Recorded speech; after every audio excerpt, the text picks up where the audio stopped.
Did you know in Big Daddy, Adam Sandler met his wife Jackie Sandler on this set, who played the waitress in the bar that gets Julian a root beer? This started the tradition of having her cameo in almost every Adam Sandler film. 2. Chris Farley was originally attached to star in this movie, but he died before production began. 3. The Waterboy came out while Adam was filming Big Daddy. Due to its success, Sony let Adam know they had extra money to film or expand on scenes. This allowed Steve Buscemi and Rob Schneider's characters to have bigger roles. 4. The Scuba Steve action figure in this movie is a fictional doll made up by Adam Sandler. Scuba Steve is based on a doll that Adam Sandler owned when he was little called Diver Dan. 5. Cole Sprouse and Dylan Sprouse, who both played Julian, lost some teeth during production and had to be fitted with temporary replacements. Dylan's tooth fell out in the middle of a take. Near the end of the movie, just after entering Hooters for his birthday, Sonny makes a reference to Julian about dealing with a missing tooth while holding him saying, "Hey you, still missing that tooth?" 6. Adam Sandler provided the voice of the rollerblader who fell over a stick and yells, "Goddamn stick!"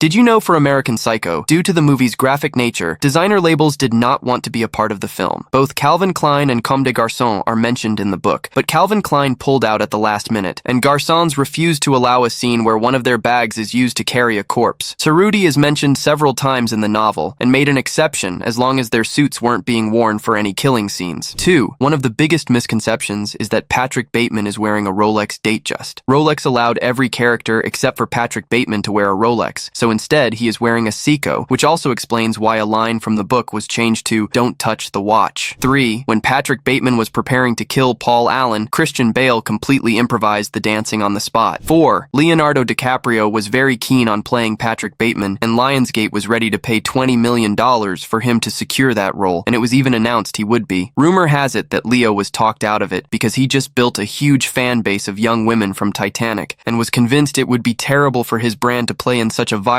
role so shortly after doing so. Did you know that for The Great Gatsby, actors Leonardo DiCaprio and Tobey Maguire have actually been real-life friends since childhood? This marks the first time they have appeared in a film together since 2001. Before this, they appeared together in This Boy's Life in 1993. 2. On the first day of shooting, director Baz Luhrmann filmed the scene where Jay Gatsby, Nick Carraway, and Daisy Buchanan have tea during a rainstorm. Since it was a beautiful spring day, Luhrmann had to use 100,000 liters of water to create the downpour scene in the film. Immediately afterward, it rained for the next 3 days. 3. Leonardo DiCaprio wanted to play Jay Gatsby because he was drawn to the idea of a man who came from absolutely nothing and who created himself solely from his imagination. When speaking about the role, he said, "Gatsby is one of those iconic characters because he can be interpreted in many ways, as a hopeless romantic, a completely obsessed wacko, or a dangerous gangster clinging to wealth." 4. In 2010, Martin Scorsese was showing interest in directing a period-authentic film adaptation of The Great Gatsby. However, when Baz Luhrmann pursued the project, Scorsese instead shifted his attention to making The Wolf of Wall Street. Both projects starred Leonardo DiCaprio in the title role.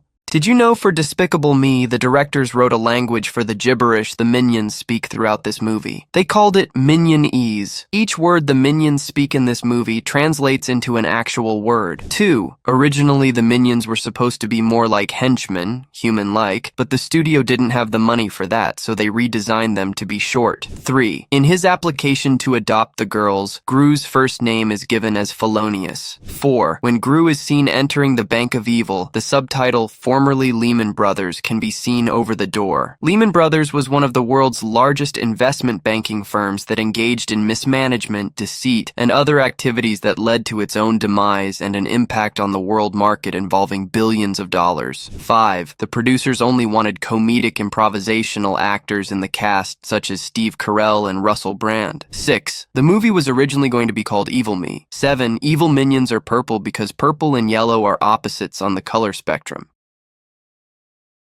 Did you know for Independence Day, the U.S. military had originally agreed to support the film by allowing the crew to film at military bases and consulting the actors who have military roles? That is, until they learned the film included references to Area 51 in the script, and they immediately withdrew their support. 2. The scene in which Will Smith drags the unconscious alien across the desert was filmed on the salt flats near Great Salt Lake in Utah. Smith's line, "And what the hell is that smell?" was unscripted. Great Salt Lake is home to tiny crustaceans called brine brine shrimp. When they die, the bodies sink to the bottom of the lake and decompose. When the wind kicks up just right, the bottom mud is disturbed, and the smell of millions of decaying brine shrimp can be very, very bad. Apparently, nobody warned Will. 3. Jeff Goldblum uses one of his lines from Jurassic Park in this film. Must go faster, and is delivered with the same intensity. 4. In the briefing room scene at Area 51 behind Hiller and Gray, there is a night vision pan of the base. What you are seeing are actual shots of the real Area 51 taken by a conspiracy theorist from a place called Freedom Ridge. The ridge was commandeered by the US government in the late 90s and is no longer accessible to the public. Did you know that for Saving Private Ryan, the Omaha beach scene cost $11 million to shoot and involved up to 1,000 extras, some of whom were members of the Irish Army Reserve? Around 30 of them were amputees issued with prosthetic limbs to play soldiers who had their limbs blown off. 2. All the principal actors, except for Matt Damon, underwent several days of grueling army training. Damon was spared so that the other actors would resent him and would convey that feeling in their performances. 3. Steven Spielberg cast Matt Damon as Private Ryan because he wanted an unknown actor with an all-American look. He did not know Damon would win an Oscar for Good Will Hunting and become an overnight star before the film was released. 4. The film was blocked by the Censor Board of India for too much violence. The board demanded cuts that Steven Spielberg declined to make, and instead he decided not to release the movie in India at all. The Home Minister of India saw the movie himself and was so impressed he ordered it to be released uncut. 5. The 2 German soldiers who were shot trying to surrender were speaking Czech, saying, "I'm not German, please don't shoot." Did you know for Surf's Up, all of the actors got to record in the same room together, which is unusual for an animated movie. Due to scheduling conflicts, Jeff Bridges and James Woods never got to record their voices together. 2. The character of the geek is a homage to another of Jeff Bridges' creations, the Dude in The Big Lebowski. 3. In a pictorial montage early on where Cody is explaining the history of surfing and surf culture, one of the pictures featured is the 18th century Japanese woodblock printer Katsushika Hokusai's Great Wave off Kanagawa reworked, so a penguin is seen surfing off the wave's lip. 4. To fit in with the film's documentary theme, all the character interviews were completely improvised. 5. Directors Ash Brannon and Chris Buck both stipulated that they wouldn't make the film unless the waves looked realistic. This required some major technological advances in computer animation, but the technicians managed to pull it off, and the film looks beautiful. 6. Coincidentally, Surf's Up is also the title of an episode of Even Stevens, which Shia LaBeouf also starred in. 7. The Big Z Memorial Surfing competition is based off of the Quicksilver in Memory of Eddie Aikau competition. The competition is only held when waves are upwards of 40 feet.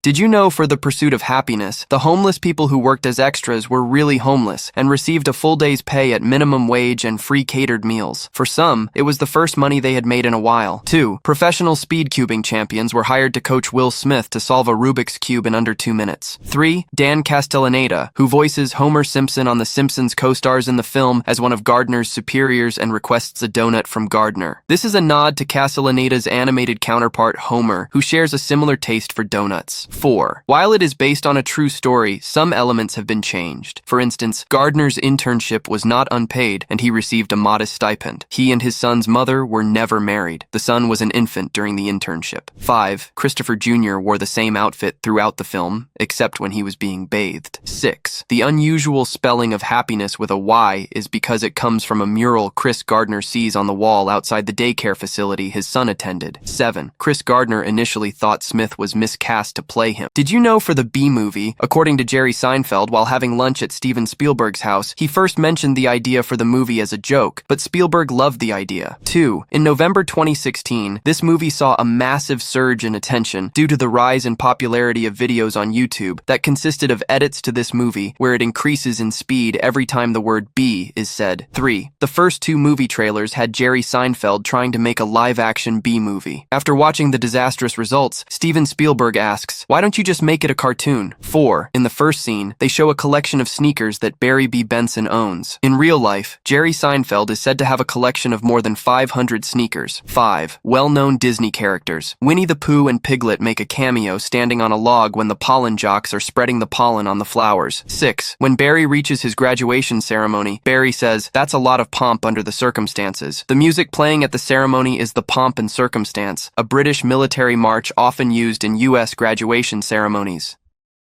Did you know for Step Brothers, Will Ferrell does his own singing. John C. Reilly does his own drumming. 2. Joaquin Phoenix claims to have seen this film more times than he has seen any other movie. 3. When Brennan and Dale are in their room showing each other their night vision goggles and autographed sword, the camera pans around while the characters are walking, and a Hugelow's pizza car light is on top of the chest of drawers in the room. Will Ferrell's character worked for Hugelow's Pizza in Talladega Nights, The Ballad of Ricky Bobby, after he lost his job as a race car driver. 4. The director Adam McKay said that they originally went to Catalina Island for location shots and discovered that he didn't really like it. Instead, they shot on the coast. Catalina Island appears in several shots, and McKay chose not to have it digitally edited out as a joke. 5. Mary Steenburgen played Will Ferrell's stepmother in Elf, and in this film Steenburgen plays Ferrell's mother. Originally, co-writer and director Adam McKay wanted to make this a drama, not a comedy.